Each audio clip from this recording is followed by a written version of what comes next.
Hello, world, and welcome to another episode of the Genius Podcast. I am your awesome host, Joshua the Genius, and I'm here with my lovely co-host, Sarah Ann Mitchell. And today we're going to have a conversation with you about the digital citizen, just from a different perspective. There's some cool technologies going on right now around NFC. NFC stands for Near Field Communication. And Apple, Google, Samsung, all of the smart device manufacturers now have NFC embedded into smartphones, and it's opening a lot of possibilities with online payments, with digital payments, contactless payments, as well as new ways to share information. So we're going to start with just some background information about what NFC is and how it's commonly used. And what's going on in the industry right now concerning NFC, as well as some litigation that Apple is going through right now with some Australian banks concerning Apple Pay. So we're going to talk about that as well. So to kind of start the conversation, we're going to give you some background about the underlying technology behind NFC.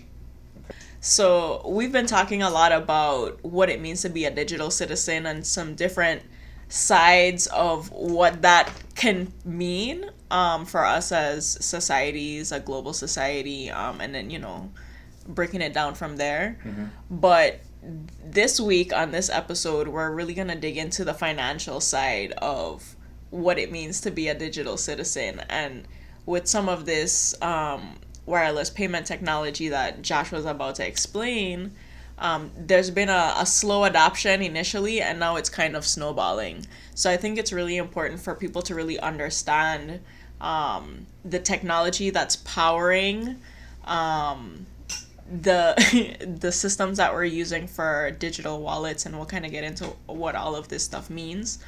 And how it's keeping our data secure, because at the end of the day, like, we champion people being very aware about their user privacy, their data, and that's kind of it. Like, let's go. Yeah. So underlying technologies behind NFC are what we call RFID, and RFID stands for radio frequency identification. Okay, radio frequency identification, RFID. And that technology was created back in the 1980s.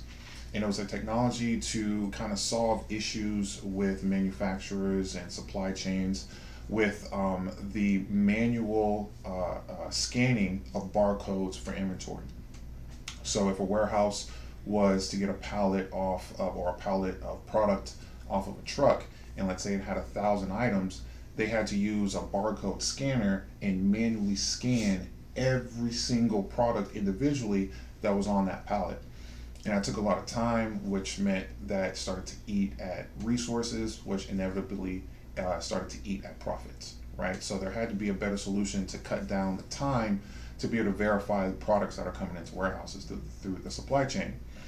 RFID was the solution to that.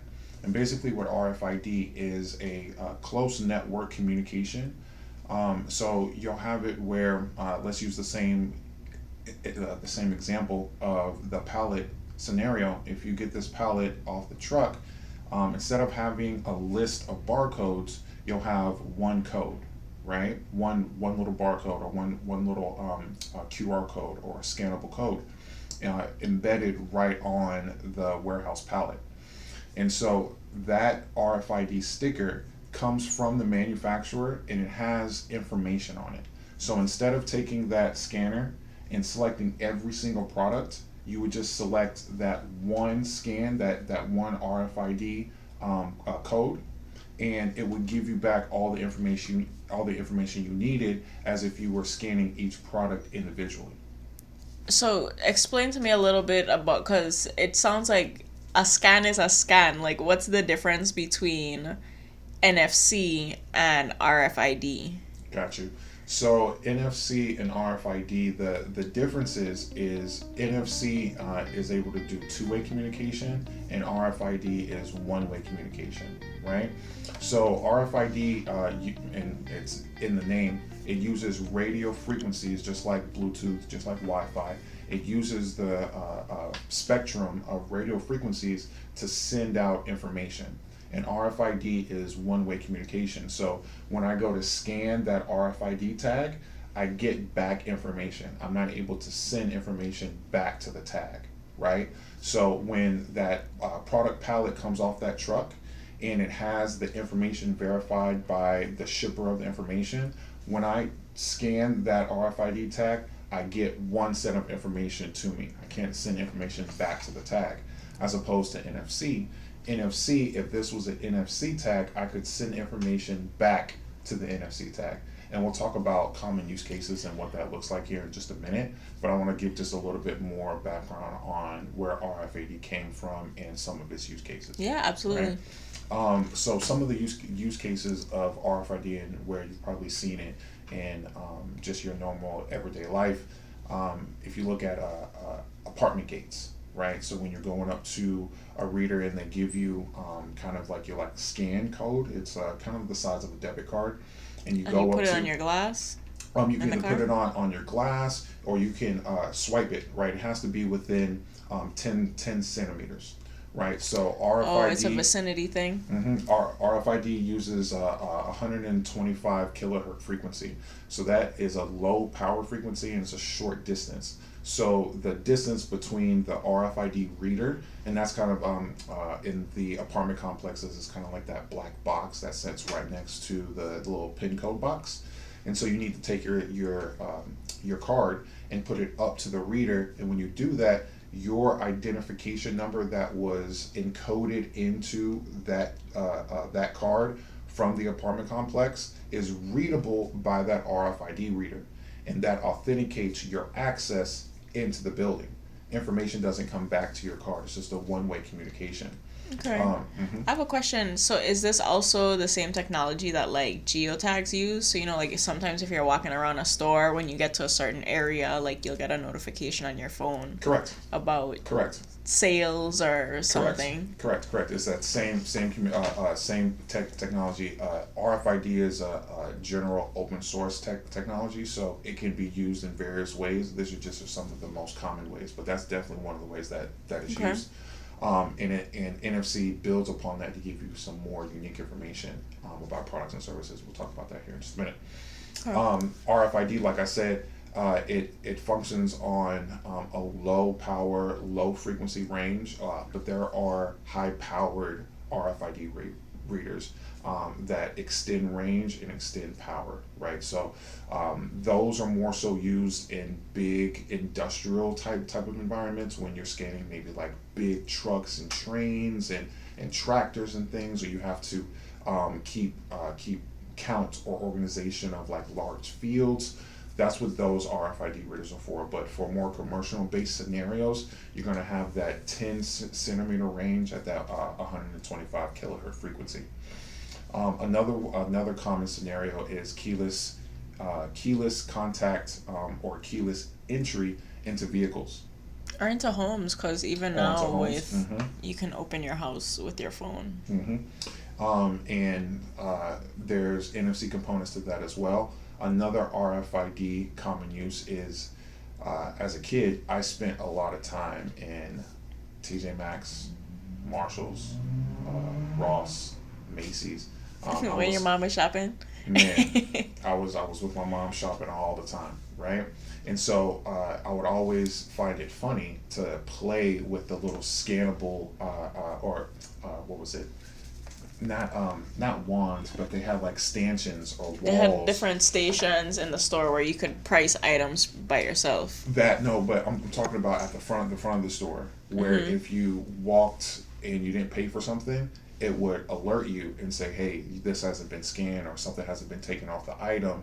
It was kind of an anti-theft mechanism, but I would sit there and play with it. I would be sitting down and throw a shirt or something. Why are you so hunted? I was just a bored kid, right?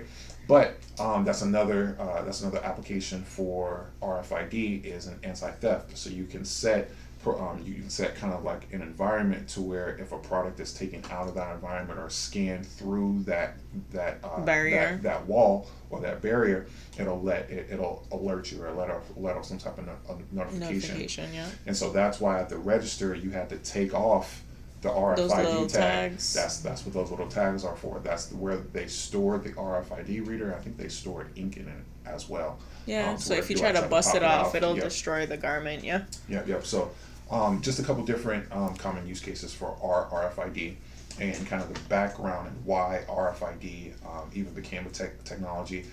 It just was Made logistics simpler. Yeah, it made everything simpler. It helps the supply chain, and as a capitalistic country, that's kind of what our whole premise Gotta is set drive on, is profit. how efficient our supply chain is. So that's a RFID. With all of the cool things that we can do with RFID, it still leaves us wanting, right? Because there's limitations. The limitations are that one-way communication, right? Like I said, if we go back to the scenario of the apartment complex, if I take my card and I put it on the RFID reader, I can only send that information one way. NFC allows for the ability to send information both ways, right? Where I can send information from my NFC tag to the reader, and then the reader can send it back to my device. And so near field communication is what NFC stands for, near field communication, and it was created by the NFC board. And the NFC board, the NFC board was invented in 2002. The NFC forum was invented in 2002, and its originators were Nokia, Philips, and Sony. Okay, Nokia, Philips, and Sony. And now I think they have about 180 members. And some of the most prestigious members are Apple, Google, All the big tech firms. All of the tech firms are now a part of this forum. So they're having conversations about the standards of which NFT should be used, how it should be used, how it should be implemented in smart devices, in homes, and anything that can be supported by this technology. This is where those conversations are happening, and it was started by Nokia, Philips, and Sony. And so the range of NFC is about 10 centimeters as well, but it functions on a little higher of on the frequency spectrum.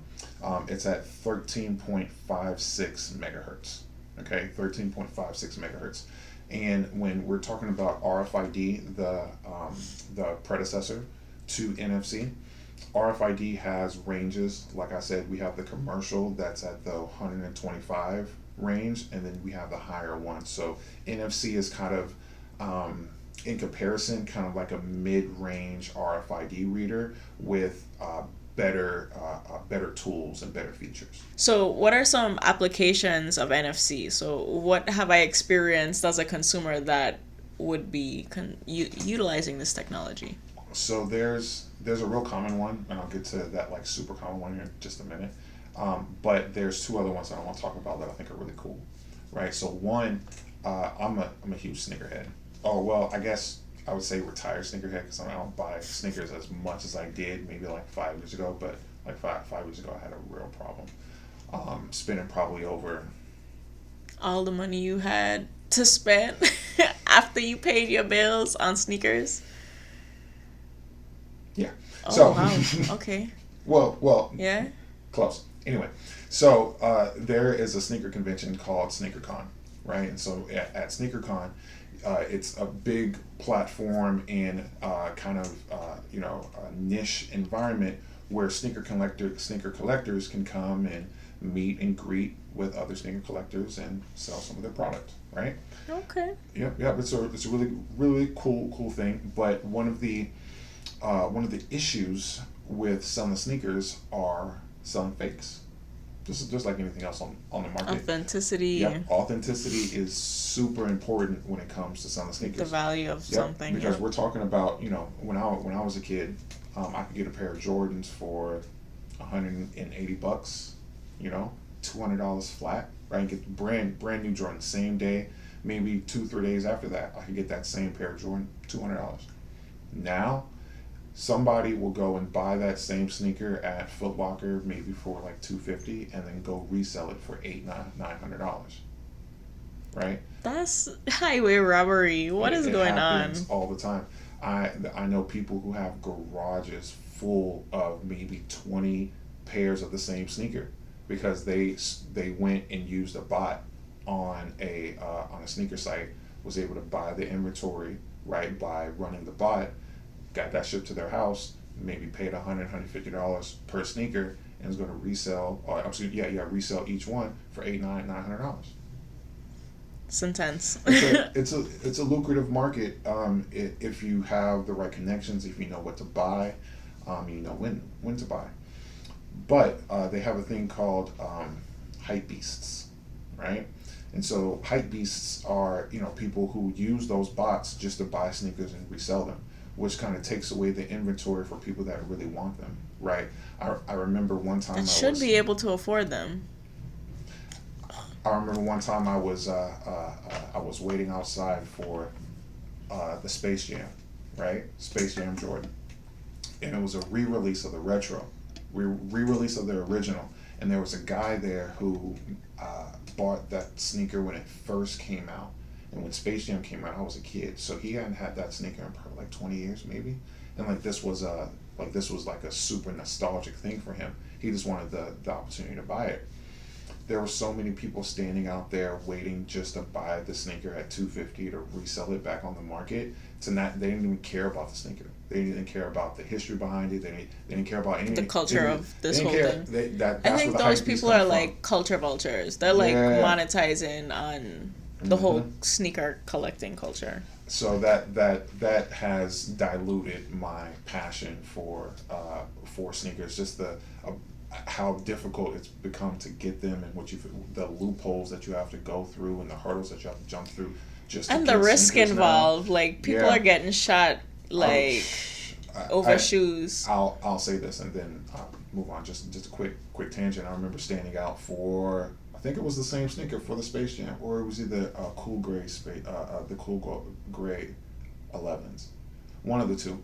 And I remember standing in the line. We got there right in front of Foot Locker. We were number 6, me and one of my friends, and there was guys, maybe 10, 12 people behind us that wanted a size 10, and so they yelled out. They were like, "Listen, if I don't get a size 10 and somebody comes out with a size 10, I'm gonna meet you in the parking lot." And everybody in the line knew what that meant. Somebody was getting shot. While I was standing there in the line, I got a text from one of my friends in Houston. I was in New Orleans at the time. Got a text from one of my friends in Houston saying that somebody got shot at the Galleria. The Galleria is one of the biggest malls in Houston. So over some shoes. Over some sneakers. I don't like that. I digress. So, SneakerCon needed a solution to try to combat people trying to scam the market and sell fake sneakers. So this is their solution. What they did is say, hey, if you have sneakers that you want to sell, we'll sell them through our app. Right? We'll sell them through our app. You send us your sneakers. We're going to attach an NFC tag on them for authenticity. We're going to verify the authenticity. We're going to verify it. We're going to hook an NFC tag on it so that when it is sent to the buyer, they can use their phone, NFC tag, boop, get the information from that tag about the authenticity, where it was from, the SKU number, who the original owner was, all the information that a buyer would need to be able to feel comfortable investing $800, $900, $1,000, sometimes $2,000 on a pair of sneakers. So through that application, then they've been able to leverage the technology of NFC to solve a huge issue in the sneaker acquisition market. Okay, NFC with smart devices. NFC with smart devices has a lot of options to solve a lot of real world problems. And moving to my next one is Nipsey Hussle. Nipsey Hussle created a smart store, right, for his Marathon, the Marathon Continues brand. And before he died, God rest his soul, he partnered with I believe it was a Nigerian developer, and they created an application similar to SneakerCon, but I believe his application was out before the SneakerCon application, I believe. And with that application, you could purchase physical shirts or merchandise in his store and be able to use your phone to scan the NFC tag and be able to receive new music or exclusive audio content from his brand. And so this was a new way for him to release his digital content and digital music instead of going to regular outlets like Apple Music or Pandora or Spotify. Or he's got to pay 30%. He's got to pay 30% of that revenue. Correct. That 30%, he made a statement saying, in order for somebody to come in and ask for a partnership of 30%, they have to put a lot of equity into what you're doing. And he doesn't agree with Apple's 30% cut. He just doesn't agree with it. So instead of placing his content on their platform, he was able to utilize the technology of NFC, embed that into the T-shirt, right? So the NFC tag is as big as the RFID tag, and the RFID. And my apologies if I didn't say the size. It's about maybe about the size of a quarter, right? It's not that big. So he was able to superimpose that tag inside of an image on his shirt, right? So they just need to move their phone near in this bubble. Move their phone near, right by the shirt. That's or right cool. By the hat, or right by a little wristlet or whatever he was selling, and you could get audio content right from the NFC tag and right from that product. So instead of RFID, like we said, with that one-way communication, NFC, with your smartphone, you put it next to that shirt, the shirt gives you back information. And that information can be in the form of a text file, it can be in the form of an MP3 file, it can be whatever small. I believe it's 4 megabytes that it can hold. Since then, it may have grown just to hold more, but that's one of the security features behind NFC tags, is to keep the size of the amount of data that it can hold small until more standards are created around the NFC technology. But NFC is a great utility. And I think that Nipsey Hussle and SneakerCon were able to see the advantages of a new technology emerging, and they were able to implement it in a really cool unique way. ways. In unique and really cool ways, and it was able to solve problems, right? Nipsey not having to pay that 30% cut and be able to keep everything in pocket. He's also one of the artists that sold his albums for $100 per album. Right, he has an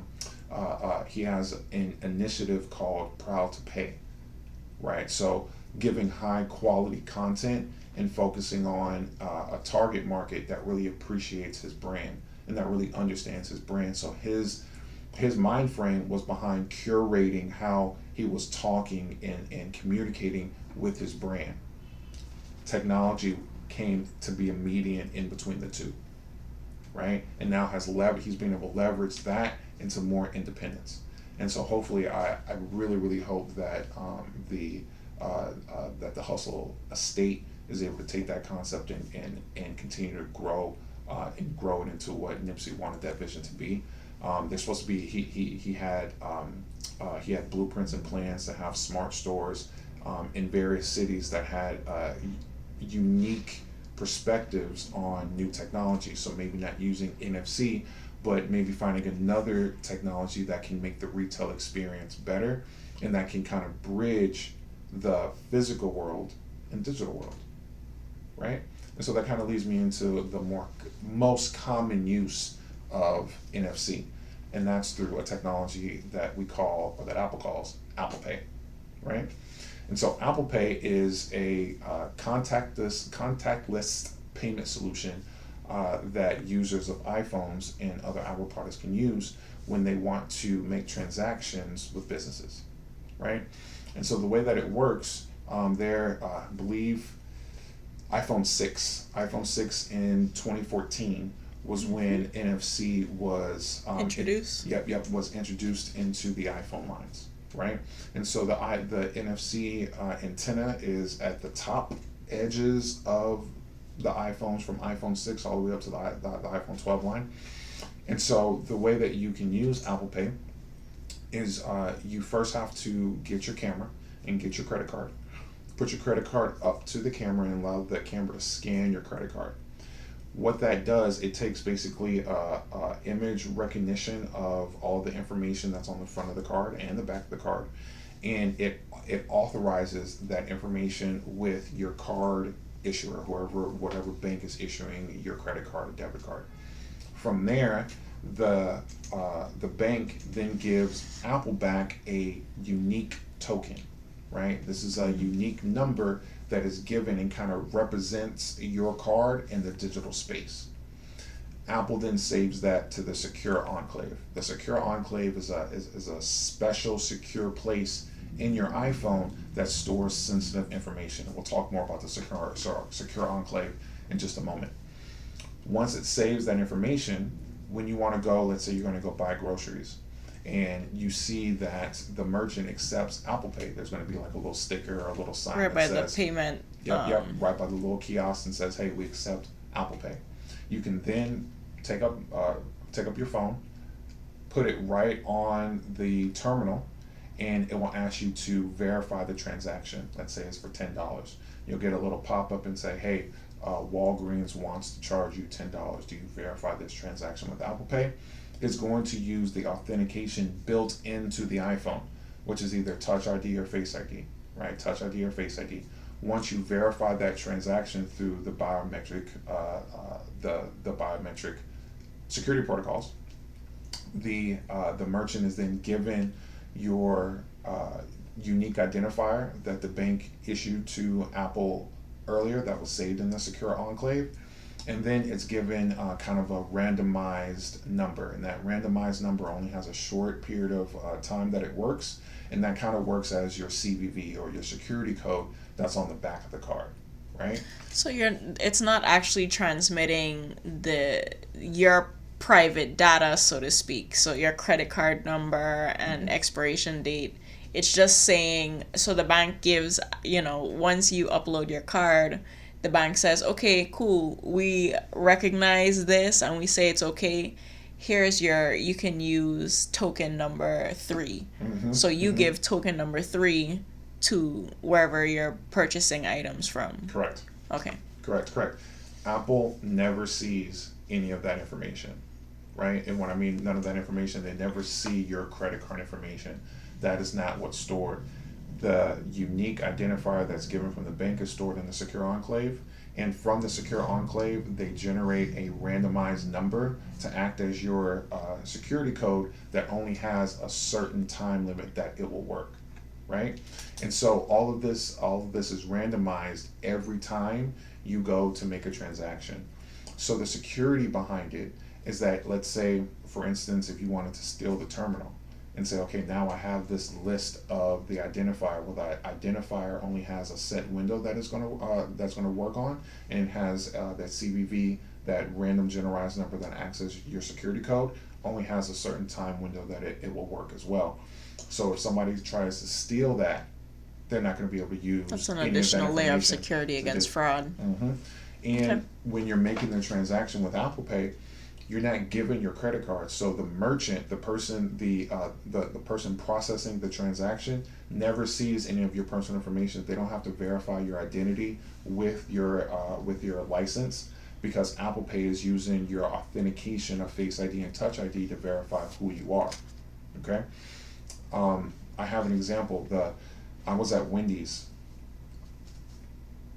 7 months ago, maybe, right? 7 months ago.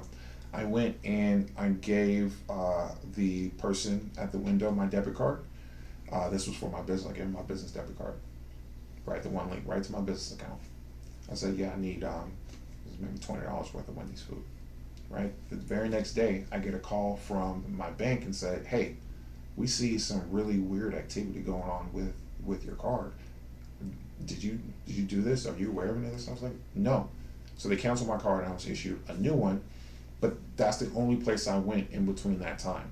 That's the only place I went, so I knew it came from that place. The risk of using physical cards credit cards and debit cards now is... I can take a picture of it real quick. I'm pretty sure that you guys have either you've experienced this or you know somebody close to you that has experienced, or you've seen it on Twitter or on Facebook. Credit card is pervasive, and it's fraud, real high in the States, especially. Somebody just needs to take a quick picture back and front, because there's some platforms that may not need a billing address, or they may just need a billing zip code. Okay, some of that information when you use credit cards is saved in the terminal, right? So they can pull some of that information out and use it for future use.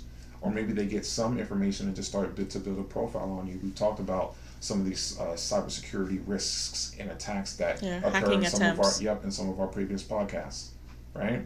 So there are definitely people out there that are trying to steal your data. So security behind how you transmit that data is crucial. It's super important. So Apple Pay uses the secure enclave to store the verification information from the bank, which is not your credit card information. It's not that physical, 16-digit number with the expiration date. It doesn't have any of that information. It just has representations of that information that can be then given to the merchant. And the merchant has to sign up for Apple Pay, right? They have to go through a process of verification and being able to get the right technologies in the store so that Apple Pay can be accepted, okay? And so as we talk about security, Apple's whole platform is kind of based around the privacy of its users. Shocker. Right? That's Apple's position on everything. Protect customer privacy. And so with the Secure Enclave has kind of been the industry standard, and they pretty much set the precedent on how on-device security should go, right? The difference, did you have something to say? Yeah, I have a question. So we're talking about, if that's the industry standard, what's the alternative? What do you mean? Google Wallet? Yeah. So there are... so what kind of technology is Google using to secure its... Because it's using the same technology, but the security aspect is where we see the split between how Google is managing people's data and how Apple is managing people's data. So great question. So there's competitors to Apple Pay. There's Samsung Pay. There's Google Pay. Is there one more? I think there's Samsung Pay. There's Google Pay. No, just Samsung Pay and Google Pay and Apple Pay. So from my research, Samsung Pay and Google Pay work in the same way that Apple Pay work. They allow for the tokenization of your credit card, so they don't save your actual credit card information from your card. They don't save the number, they don't save the expiration date, and they don't save the security number on the back. The difference, however, and this may have been updated or is in the works of being updated, but from my research currently, that some of that information is saved on outside servers. Okay, your purchase history. Some of the purchase history, some of the metadata, some of the small details of the transaction, and maybe some other personal information is saved on Google servers, or saved on Samsung servers, or saved on some third-party server that is not contained inside of the device itself. But encrypted. That's the level of security. Yes, okay. yes. Thank you for making that point. Yes, the information is encrypted. Okay, so we've had previous podcasts about encryption and how powerful encryption can be.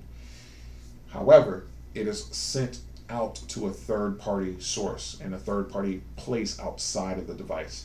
In comparison to Apple Pay, that information about the transaction is never seen by Apple. That is only seen by the merchant. Apple doesn't store where the transaction was made. They don't store what you bought, what the items were on the transaction, and they don't store the amount of what the transaction was. All of that information is saved to the merchant. That has nothing to do with Apple. The only thing that Apple saves is the random unique identifier that represents your card, and it within that secure enclave, it generates that secure number every single time. The security code, it regenerates that number every single time you want to make a transaction, so everything is secure. So question. So what would be the purpose of Google storing this kind of data? Well, How does this benefit Google? well, Because they're paying for more server space to store all these transactions. you had to ask that How question. does Google Okay. make their money on Okay. a So, regular all day? right. Yep. So, yep. Advertising. The business model and the kind of This the is where we talk about people being bought and sold yep, by. yep. The underlying philosophy behind Apple and Google is starkly different, right? Apple is not in the business of making money off of user data or selling or mining or storing user data to then sell. They don't To make ad money. companies. Yep, they don't make money off of user data or user metrics. In comparison, that is kind of Google's whole platform, right? Yeah, that's their whole business They model. they make their money by being able to put a number to each one of their users. Now, Apple may also put a number to each one of their users, but that's based on their users using a service or purchasing a product. Google's number on their customer is based on how much money they can generate from that customer based upon the customer profile. Okay? That's the difference. Okay. So it behooves, okay? It's in Google's best interest and maybe Samsung's best interest to get some of that information, right? Or for the bank to share some of that information with them so that the profile on you can be more flushed out, right? You can have some more metrics on it so that Google can analyze and be able to serve you ads better, serve you services better, or be able to sell that number off to another advertising firm so they know how much they need to pay to place their ads on Google's platform.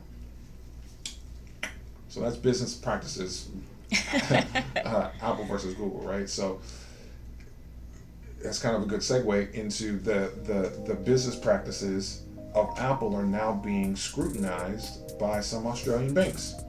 Mm-hmm. Right, that's kind of why we're having this conversation behind NFC and RFID, because now you know Google Pay can be used on multiple different devices because Android can work on more devices than just Galaxies, right? Android is an operating system that can work on probably 100 different devices. Yeah, there are many variations. Maybe more. iOS only works on Apple devices, right? Only works on Apple devices. So when we talk about the secure enclave, when we talk about Apple Pay and the technology and them working together, Apple Pay as a service and the technology working hand in hand, working hand in hand with the secure enclave, right? Those have to be protected. The Australian banks are scrutinizing Apple and how they've implemented Apple Pay, saying Apple is stifling innovation in the NFC space by not allowing third-party companies access to the NFC antenna and NFC chip. Okay? They're saying, hey, we want to be able to utilize the NFC chip in our banking app. Why can't we do that? Well, Apple's rebuttal to that is you would have to get access to the secure enclave. In order to, on the iPhone, in order to fully authenticate and utilize the secure enclave and utilize that next layer of security behind the transaction, Apple would have to give Bank of America or Chase or this Australian bank access to the secure enclave. So through that application, they would have to open up an API and say, hey, this is how you can gain access to the secure enclave. But if you get access to the secure enclave, then you get access to our customers' Face ID identification, unique identification, or their Touch ID unique identification number. And we don't even have access to that. We don't, the secure enclave is not accessible by Apple, right? It's on device. It's on device. None of that information is ever transmitted back to Apple servers. So in order to make this happen, Apple would have to basically undermine their entire privacy platform, right? It would put so many more users at risk right? It would put so many more users at risk for Apple to open up the secure enclave rather than to allow the banks to utilize a secure platform that is really easy to use, right? Very, very easy to use. Their gripe, their gripe is that they have to pay Apple fees to use Apple Pay. And if we were able to use our own app and just use the technology behind NFC, we can circumvent that fee. And so, Joshua, you were just arguing for Nipsey Hussle and him circumventing the fee of iTunes. Well, this is different. All right? This is different. How is this different? So different. This is different because Nipsey is an independent artist. Okay? He's an independent artist who is finding unique ways to monetize his own content that he is creating. All right? Apple created the platform. They paid their engineers and they put the time and effort into making a streamlined platform that all you have to do is sign up and use. All right? Now, Joshua, okay, you might say, well, that's what iTunes is. So why isn't Nipsey comfortable paying the 30%? You're saying, Apple paid their people to build iTunes. Why can't Nipsey pay that 30%? Because he's independent. Do you know how much money banks have made off of overdraft fees just in 2020 alone? Over $30 billion. I hate that. And it's people who can't afford, like... Ugh. $30 billion in overdraft fees in 2020 alone. And you want to talk to me about fees that you have to pay to make my experience better as a user of your platform? You can get out of my face. I don't want to hear none of that. I don't want to hear none of that. Pay the fee. Apple is a sandbox environment. We all know that. Or if you don't know that, Apple is a sandbox environment. What a sandbox environment means that if something is closed off, it's closed off. And that's just what it is. You don't have a back door. And that's just what it is. If you are unhappy with that, there are other platforms to use. And that's okay. That's totally okay. That's okay. It's that choice. But banks are saying that Apple is going against innovation and because which doesn't make sense because Google Pay is a thing, Android Pay is a thing, or Samsung Pay. The innovation behind the iPhone and how well Apple has implemented the NFC chip, they want to be able to use it for themselves. Well, build your own phone. Get people to buy it. That sounds a little extreme. Yeah, but I listen. I might be an Apple stan, but we've had conversations. She's shaking her head. We've had episodes on the podcast where I have said my 2 cents about Apple, where I don't agree with some of their positions on things and perspectives, but as a whole, I agree with the entire philosophy. Right, the benefits, privacy especially. Yeah, the benefits of the privacy and protection that I get behind the Apple ecosystem. I'm willing to give some innovation grace to Apple and how they implement things. Right, I give them that grace on how to. They're basically curating my smartphone device experience because I don't use Androids. I went from a Nokia, right? The Nokia little blue brick phone. Yeah, I have your one of those. Your little polyphonic ringtone. But with the ringtone being to play Snake, I did that. I went from there right to the Sidekick. I loved my Sidekick, and I may just get another Sidekick just to have one. I loved my Sidekick. I had 3 versions of the Sidekick. I had the first one when it came out. Then I had the Sidekick 3, and then the Sidekick Dwayne Wade version. If anybody has the Dwayne Wade version, please send me a picture because that's still dope. You had a Razor? That was like classic. No, I didn't have no Razor. The Razor was like $500, and then you could get like 5 for $25 at Walmart. Like two years later, they were crazy. And then I went right from the Sidekick to the iPhone. That was my transition. So I've never really used the Android platform, and I don't really care to use it. Right?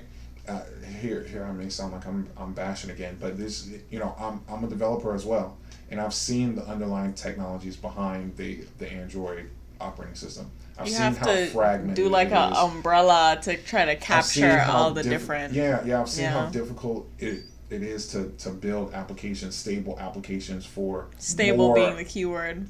for more for more devices outside of the Galaxy line. Like it's just a lot to deal with. And some technologists out there might agree with the Android platform being an open source platform and being open, and you have the ability to customize and all these different things.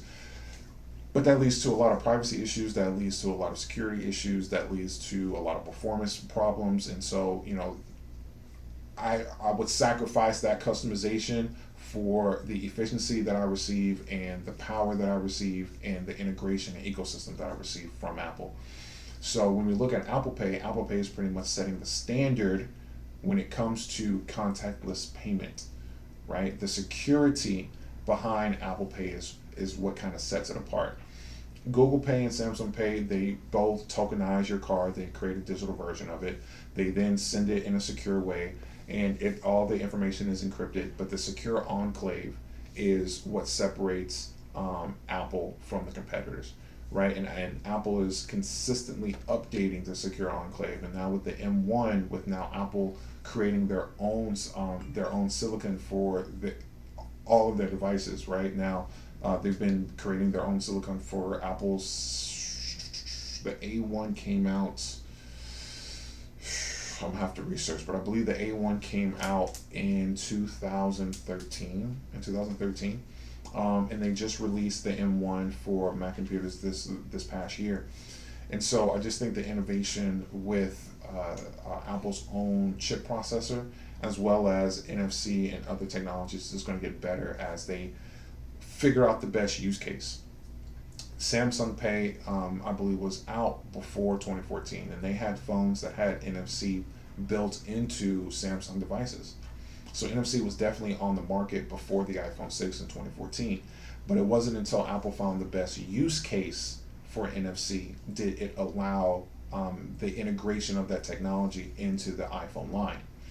Apple Pay was the technology. That's what they were waiting for, to be able to embed that in and create an actual service around that technology. Now, with the iPhone, you can now create NFC. So if you get a blank NFC tag, you can now encode that NFC tag right from your phone. You weren't able to do that before when it first came out. You were just able to read them, and before you had to some of the process had to be done through a third-party application. And so now it's embedded right into the camera app. So you don't need a third-party application to read a tag or anything. It's the friction of that process and utilizing that feature is as simple as just opening up your camera, or for scanning, or just waving around the top of your phone where the NFC antenna is near an NFC tag, and you'll get that information that you're looking for. And so we talked a little bit about some really cool innovations behind NFC. And I don't know if there's some business owners out there who are listening, but I definitely would say do some research into NFC, and see how you might be able to embed its technology into your store, or artists out there who are selling merch and selling really cool unique equipment. Yeah, I was about to say stores like Urban Threads and like other like local brands featuring local artists. For sure. I'm milling over now some ideas. I'm partnered with a nonprofit called Black Girl Skate, and their whole initiative is around bringing more visibility to the skater community and kind of educating more people on how to skate and how to protect themselves. So they do different skate pop-up tours around the country, to kind of invite people out to learn more about their organization and teach more people how to skate. But they also are selling merch, and so I'm thinking about cool ways of how they embed NFC tags in some of their merch line. Oh, that'd be cool. Yeah, when's our next meeting? What's today? Friday? No, today's Thursday. Yeah. We got a meeting on Sunday. Yeah, I'm gonna bring that up. But I would definitely say brainstorm around how some of this technology might be beneficial to you. Or yes. You know what? Even what's cool, like we have different walking tours around town. Like when you get in the vicinity of a historic landmark or a statue of some important person, you get a buzz to your phone to let you know like what that is. And I think that that could be real instrumental, not just for tourists in a city, but like the local people in the community beginning to kind of dig into the historical context of like their what surrounds them every day. And so, yeah, and I'm really interested to see where the NFC technology goes, and I'm interested to see what you guys think, right? As it pertains to who's right in this fight. Do you think that the banks are right to say that Apple is holding on to this technology and stifling innovation by not allowing these banks to use the NFC chip in their own applications? Or do you think Apple is right? Do you think that they're right in saying, hey, we've created this really easy and secure platform that's basically ubiquitous because iPhones are used everywhere. So you don't really have to worry about marketing. You just have to sign up for the service and pay fees, right, for the data that's transmitted for the transaction. Do you think that Apple's right in that stance? I'm curious to hear what you guys have to say. So definitely leave your opinion down there in the comments, and we'll have a conversation down there as well. We have just a couple some little news about some products and things that Apple is coming out with that I think are cool, that you guys should know. One being, so the iPhone 13 is around the corner. iPhone 13 is around the corner. Usually iPhones are released around September. Well, they're talked about in September and may be released late September, early October. So for those that are waiting to buy a new iPhone, yeah, it's right around the corner, probably about another month and a half, 2 months, before we'll hear some talks or release dates around the iPhone 13. Right now, the iPhone 13 is very similar to its predecessor. It's kind of like an S model, not really big changes. Yeah. Now, so there's some that are saying iPhone 12, 12s. There's some that are saying iPhone 13. If we stick with the convention of how they've released so far, the 12s might be more likely to be the naming convention that they choose, but we'll see. A couple rumors right now are larger cameras. So the aperture for the cameras is a little bigger, and the entire circular encasing for the cameras is a little bigger as well. There's an always-on display now. So for those that have the Apple Watch 6, Apple Watch 6 with the always-on display, that technology is now coming over to the iPhone. Rumored coming to the iPhone with the iPhone 13. I'm not sure how I feel about it. I don't know if I want my iPhone screen on all the time. I don't know if I really like it for my Apple Watch. I have an iPhone. I have an Apple Watch 4. I don't have a 5 or 6 yet. So, but Sarah, do you I like use it more. I actually use my watch to check the time frequently. So you like it's that helpful. It's always on? Yeah. The thing I didn't like about the screen going to sleep is like when I'm in a meeting and I need to quickly check the time, or I'm talking to somebody and I'm getting notifications. Like sometimes I would like try to activate to wake the screen and it wouldn't. So I'm here like shaking my wrist. Yeah, like a crazy lady.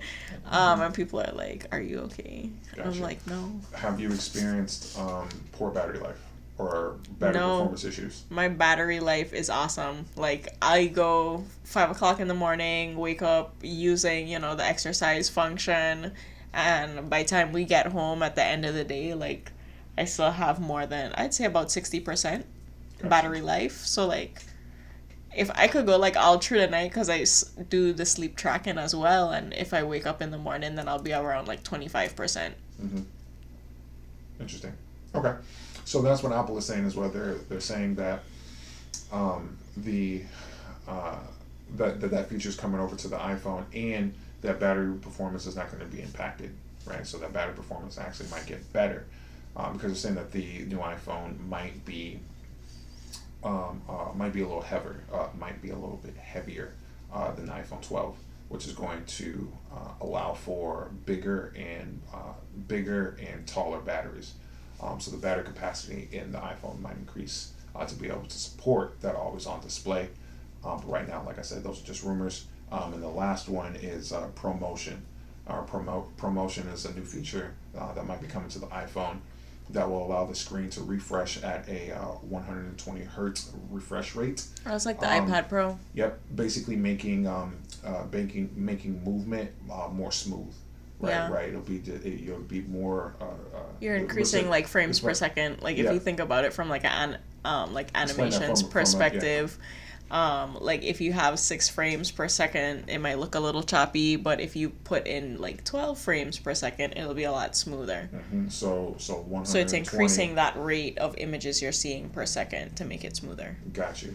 So now it's really going to help with gaming on Absolutely. On mobile devices, right? So that the fluidity of game movement is going to be much smoother. So hopefully we'll see that in the new iPhone. But that's pretty much it. There's not really any huge new innovations that have really been talked about currently. But with Apple, you never know. There might be something totally that we're totally They always got some surprise up their sleeve. Yep. And for me as an Apple fan, I've already bought it. Meaning whatever they come out with, the money's already earmarked for it. So I don't update my computer. I don't update my Apple Watch. Like I said, I have an Apple Watch, Apple Watch 4, my MacBook, my MacBook Pro. I'm waiting for them to update the new MacBook Pro lines with the M1. So I've had my MacBook Pro. I had the first Retina in 2012. 2012, but it's still kicking. I spent like 7 years, 8 years. Oh yeah, I spent probably 2,800, I think, like 2,800, 2,900, a little under $3,000 for my computer, and it's lasted me almost 10 years, right? And it's still incredibly fast. It still does everything that I needed to do. I can't get Big Sur, but I really don't like Big Sur. Yeah, you won with that one because yeah. I have the computer that's a year after yours, and Big Sur is trash. Yeah, Big Sur is so You didn't trash. miss anything with Big Sur. I'm waiting for Monterey. Monterey is the new Mac OS that's supposed to be coming out in early fall for Mac computers. So hopefully that is going to address the performance issues and ecosystem issues that I've experienced in Big Sur. I just don't. I see where they were coming from with Big Sur, with the new layout and colors and making it more mobile-esque and things, but it needs some work. So hopefully Monterey will solve those things. That was it with iPhone, right? Yeah, unless you want to talk about the Apple battery pack real quick. Battery. Yeah, we're gonna talk about how we doing on time? An hour. Y'all can chat with us for just a little bit more. So, iPhone extended battery, right? So, Apple has now come out with an extended battery pack, MagSafe battery pack, where you can pretty much attach right to the back of your iPhone. Now, this is only iPhone 12s and above that have that magnetic feature on the back of their phone. So it snaps using that magnetic coil. The little key ring. It inductively charges through key wireless charging. It charges your battery. Right now, it is $99 on Apple's website. It's officially MagSafe. So you'll see other brands and other competitors out there that have the MagSafe compatibility for the extended battery pack, but it will say MagSafe compatible. It won't say officially MagSafe. And so the difference between those terms from the research that I've done is basically like charging speed and charging efficiency. So the ones that are MagSafe or officially MagSafe or MagSafe certified are they might charge the best, meaning they might charge the fastest and charge the most efficiently, right? And hold more battery power, I guess, or you're able to get more charge from the battery. I think it has to deal with the charge coming from the battery, coming from the battery pack into the phone, as opposed to like the actual battery capacity. Because there's some out there that may have really large batteries, but to get that power into the phone, if it's not MagSafe certified, it might not do it in the most efficient way. Okay. Right. So it might take longer, even though the battery pack is bigger. It might take longer to charge because it's not doing it in the most efficient way. Okay. So that's one thing to think about, because a competitor to this iPhone battery pack is one called Anchor. And Anchor is about $50. Right, so that's a little bit bigger than the battery pack on the Apple battery pack. The Apple battery pack, when you put it on the back of an iPhone 12, it kind of fits symmetrically, right there on the back of the phone. So it fits very, very well, and the Apple symbol is placed right where the Apple symbol would be on the back of the iPhone. So it looks uniform, right? It's up to brand standards, as opposed to other third-party ones. Maybe, it doesn't fit to the form factor, might be thicker, might hang out on the edges. So those are things to think about.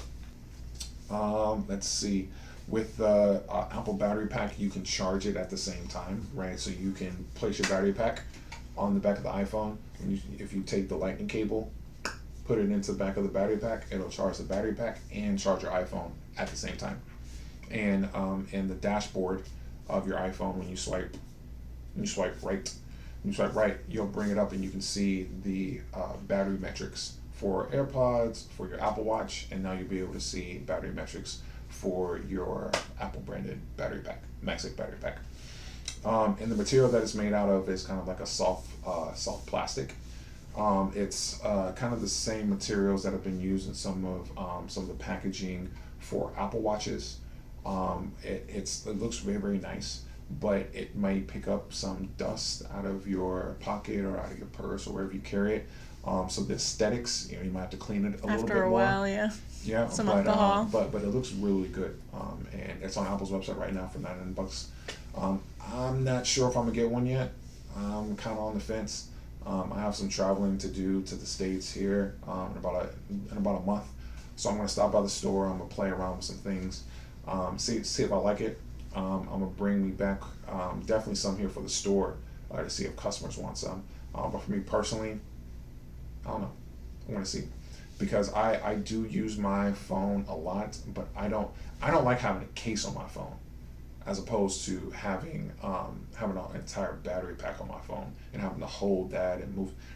I don't know. I like to use my phone all the time, and I like the feel of the iPhone. So I would rather put my iPhone on my MagSafe little.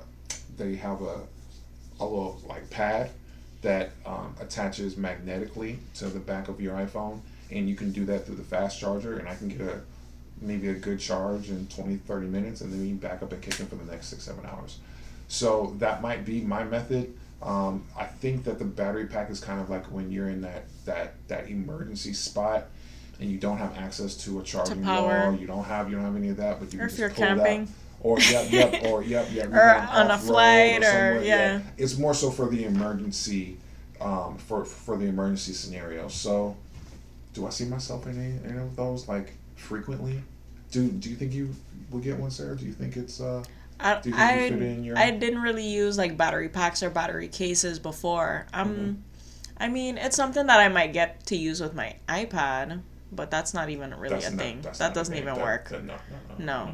If I get extra power, it's for the iPad, not for the phone. Yeah. God, that would be a huge battery pack to stick on my iPad.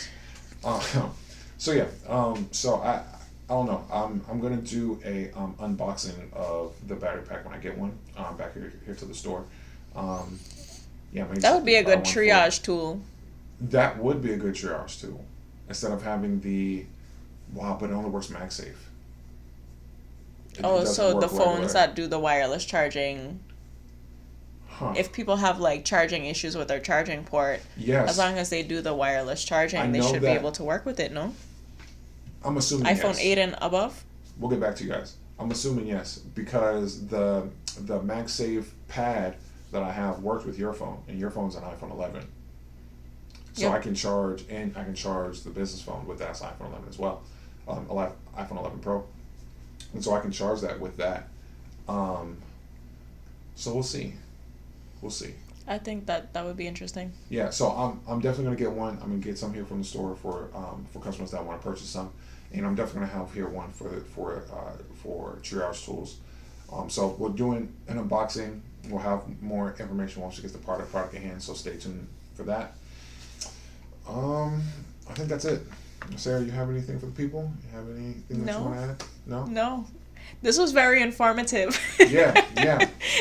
For this podcast, I was going through some material and I was like, what would be cool to talk about? And I saw the article about the antitrust hearing that Apple is in, and this antitrust issues that's happening here in the tech space is so interesting to me, because this is all new space, and where these conversations and where this litigation goes and where these bills and laws and how they're created, it's going to set the precedent for how we maneuver in the digital space for years to come.